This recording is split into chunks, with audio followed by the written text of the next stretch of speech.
Thank you everyone who's joined us for this session on cultivating a circular food economy. My name's Jim Giles. I am a senior analyst for food and carbon systems here at GreenBiz. It's the first day of Circularity 20. Thank you so much for everyone for being here. I hope you enjoyed the plenaries this morning. I thought they were just amazing. Ellen MacArthur I thought was inspiring. Jasmine Crowe particularly talking about sustainable circular food systems. I thought it was really great. And we're going to dive a little bit more into sustainable and circular food systems now with Emma Chow, who leads the food initiative at the Ellen MacArthur Foundation. Hey, Emma. Hello, and hello to everyone on the line. Thanks so much for joining. Yeah, so I'll just do a few housekeeping things before we dive in. So just to let everyone know, the session is being recorded. All of the sessions will be archived and available a couple of weeks after the conference. You'll be emailed when that happens. They'll be available on the GreenBiz website and on YouTube. Hopefully you can see the chat box on the right-hand side of your screen. Do introduce yourself there and do put any questions in.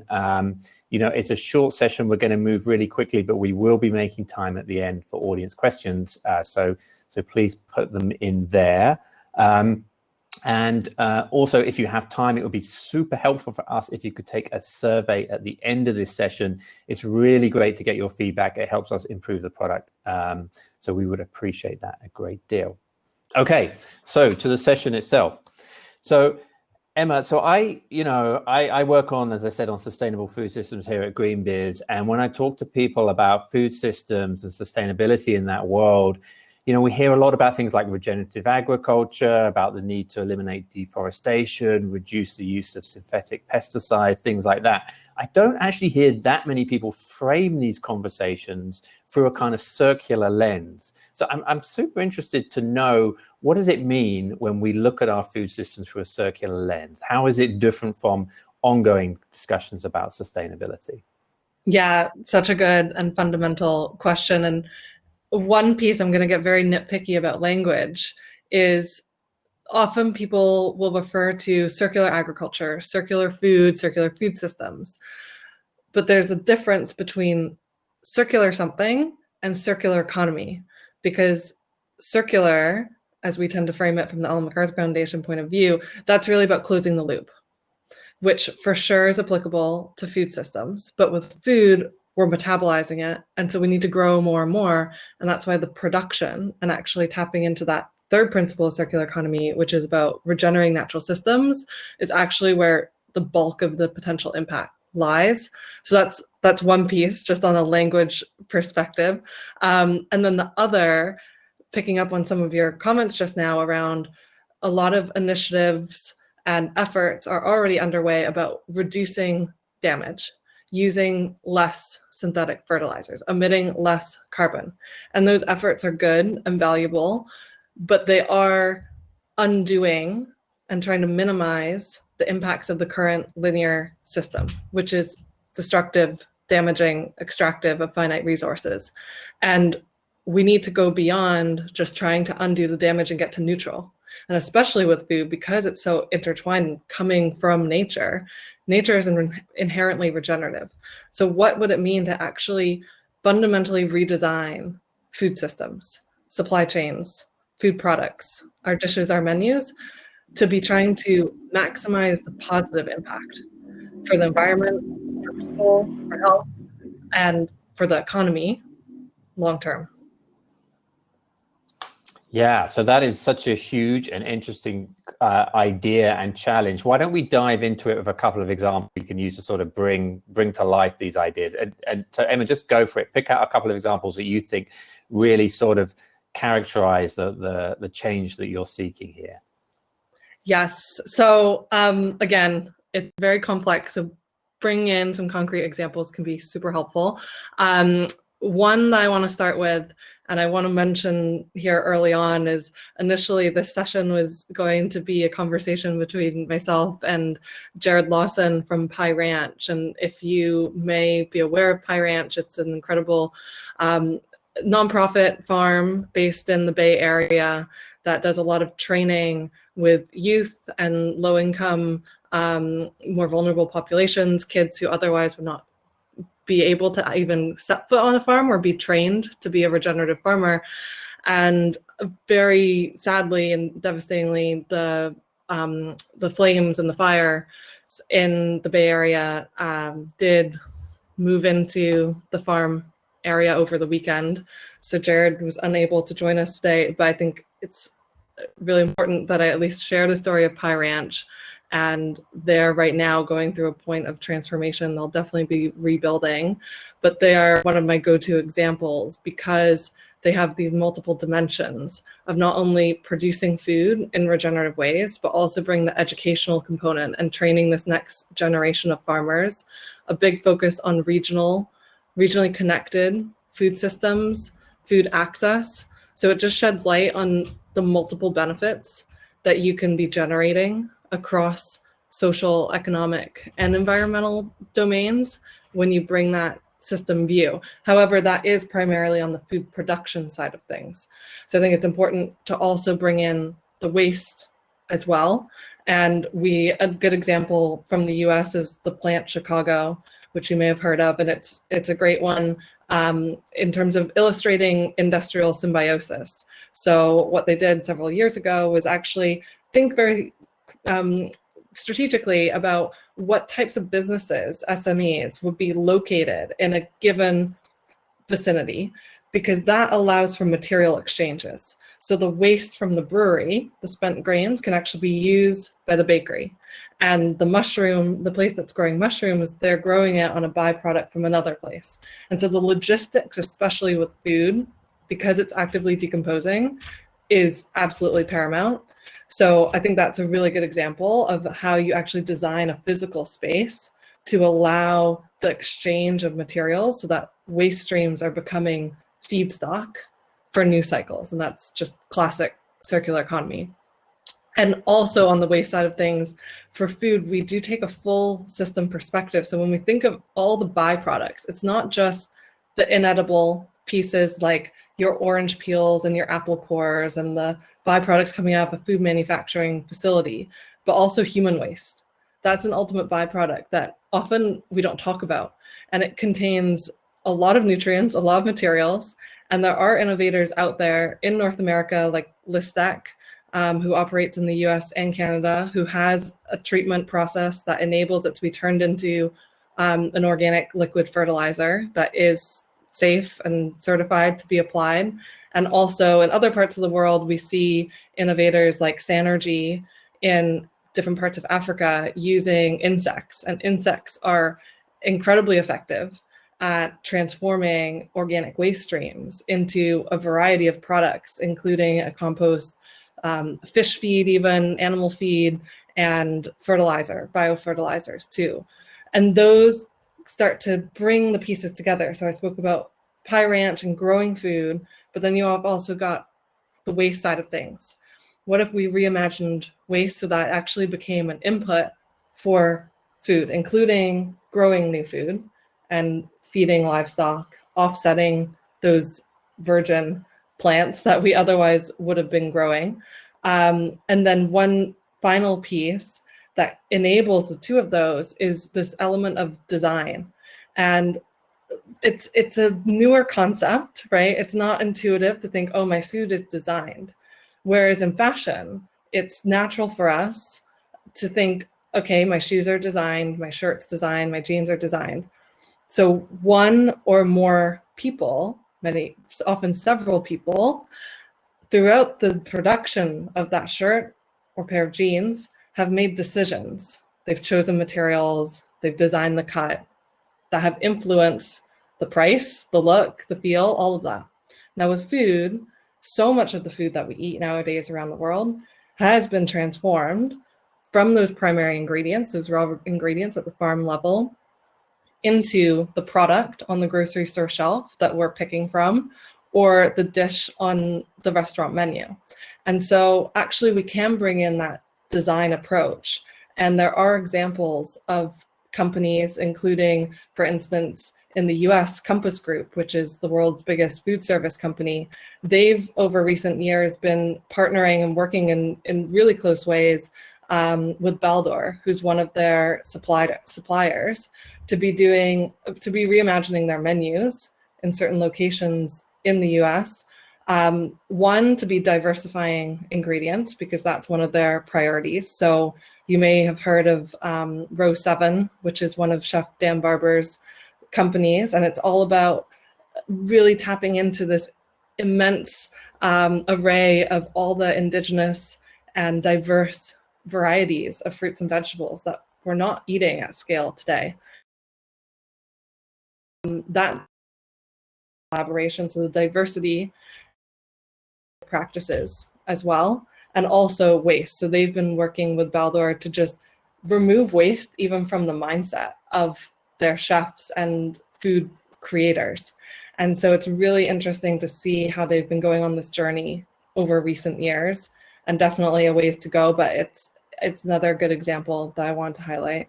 Yeah, those are some great examples. And I love that story from Chicago. And I actually had a question that someone beat me to it. They put it in the chat already. J.A. Ginsberg, thank you for your question.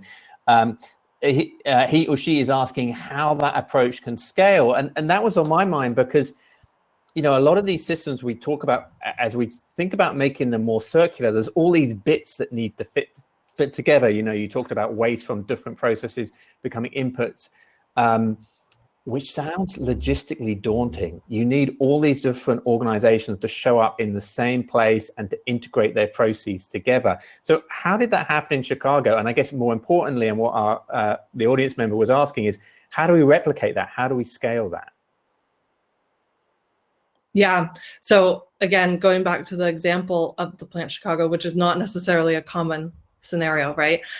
There was an orchestrator behind it who got all of these different pieces to come together, because what we tend to see is actually the fragmentation.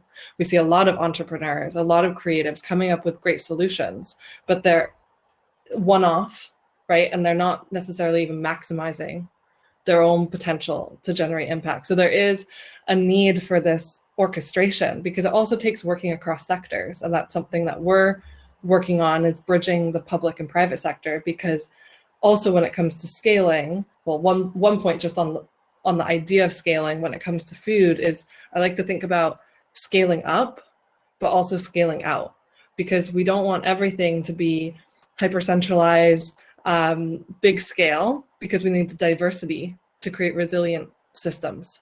So we need distributed, diverse and inclusive systems too. So keeping that in mind whenever we think of scale. So it's replication, but also where it does make sense. For instance, in a multinational, yeah, it's about how do you scale a good solution up in their business globally. Policy and finance are both key enablers in this. If we think of something like organic waste streams, so composting even, right? That seems like the simplest, easiest thing to do. When you start to dig into it, it is the farthest thing from something that's simple and easy. And one of the things that you quickly realize is the economics need to make sense. And more often than not, they don't. Because the cost of sending it to landfill or incinerating, which are not circular treatment processes, is cheaper than treating it in a different way, even to make compost. Because there's also not the market of the farmers who are going to buy the compost. So everything becomes a cost. Unless you get the circumstances right, you need the pure waste stream. So you need policies there as well to enable that. You need the technologies that are able to treat it to create a viable product that is commercially viable.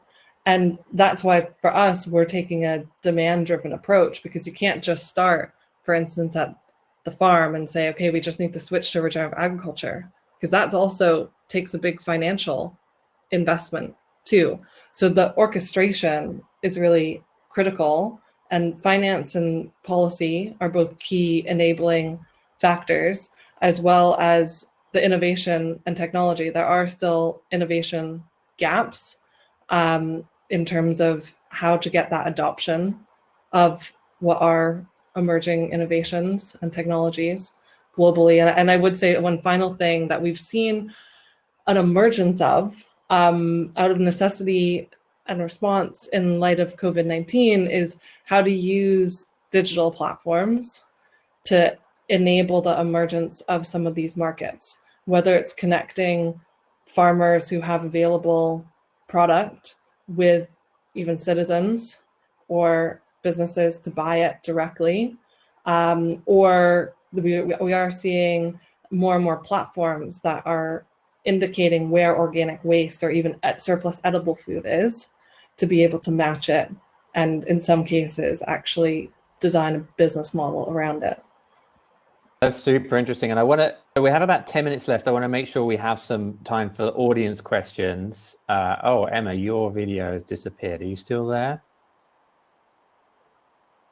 Oh, yeah, you're there. We've lost your video, but we can hear you. So hopefully the video will come. I can see myself. Oh, that's strange. Okay. Oh, okay. It's the people are telling me that they can see your video, so I think it's just me that can't see you.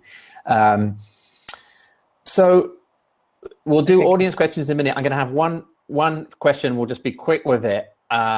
There's definitely people in the audience right now who work in government and who work in the food industry. So Emma, what would be your ask from the audience? How can, if you could have governments and corporations do, say, one or two things to accelerate the growth of these more circular food systems, what would they be?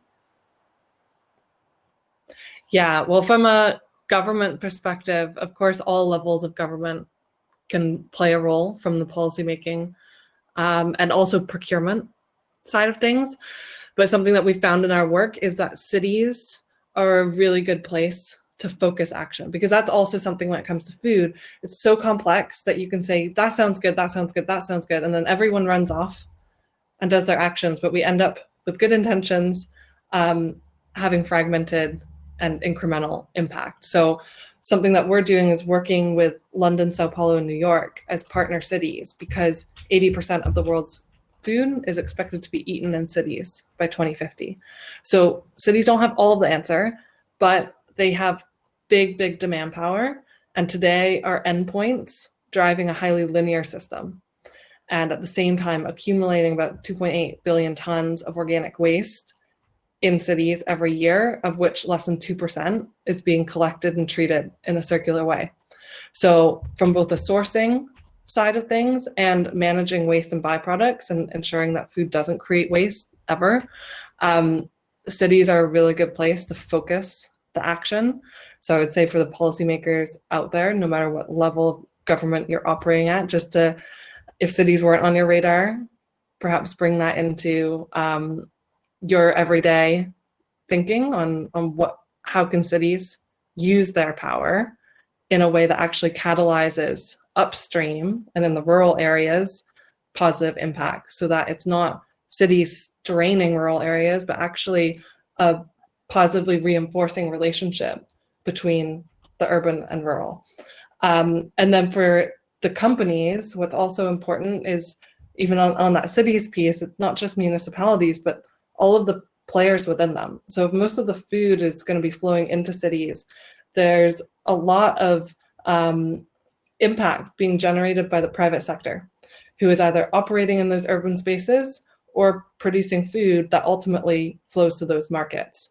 So thinking about how can you apply, going back to the core principles of circular economy, right? Designing out waste and pollution, keeping products and materials in use, and regenerating natural systems, and using that as the framework for designing your everyday solutions as well. And we do have some tools on our website, and a good starting point, if you'd like to dive deeper just into what is circular economy for food, there's a report that we published last year called Cities and Circular Economy for Food, which lays out some actions for different types of private sector stakeholders and public sector stakeholders on the, I think it's the very last page, and also a benefits calculator online, which you can access, and it's an Excel spreadsheet, but it extracts all of the modeling that we spent 2018 doing. So you can even plug into it and say, if I converted 50 hectares of cropland from conventional to regenerative,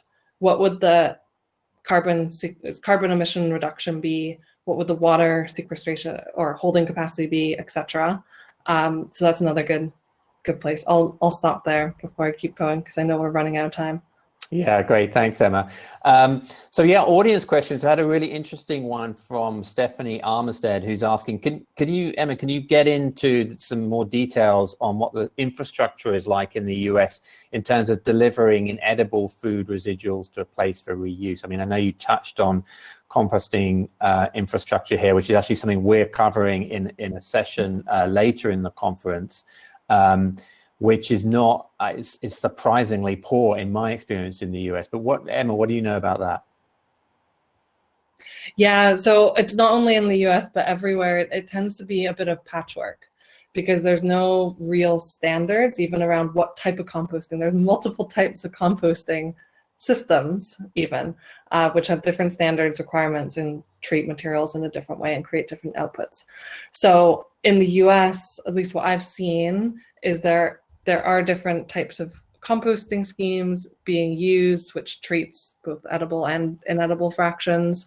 With human waste, it doesn't tend to be treated in ways that are fully circular. I mean, at least you're getting some energy off of it and you're treating it, which is good, because in many parts of the world, it's not at all, which leads to diseases. But there's obviously potential there. And then it's really from the innovators and private sector where we see more solutions targeted at especially the inedible fraction that is very pure. And when we look at pure waste streams, so for instance, coming from an orange juice facility, you get lots of orange peels. We see innovators who can turn that into biomaterials, biotextiles, even nutraceuticals. So not only for use in food and agriculture, but the broader bioeconomy. So at least that's from my view, that's what I've primarily seen in the US. It's not necessarily coming from public sector. Yeah, that is interesting. And certainly like what I've seen as well is a real patchwork, and it's kind of frustrating given the potential there. So we probably have time for one more. I have a question that I really love here from Marina Pieroni. I hope I'm pronouncing your name correctly, Marina. And she's asking, what does success in food systems look like 5 to 10 years from now? So Emma, this is your chance to speculate here. Like, paint us a vision of like, if we get this stuff right, how are things going to look different? Yeah, well, I would say it's a very qualitative piece, because of course we could focus on the material streams, but even in these past couple of years on the food initiative, what we realize is one success factor for us is really in the mindset shift and the understanding. Because if we fully harness the positive potential power of food, we're going to go far beyond just trying to meet 2030 targets around SDGs, right? So for me, that's a real understanding. And even from a circular economy perspective, going back to the very beginning of this conversation and saying, let's not just try and undo the damage, but 5 to 10 years from now, we won't have solved all the problems.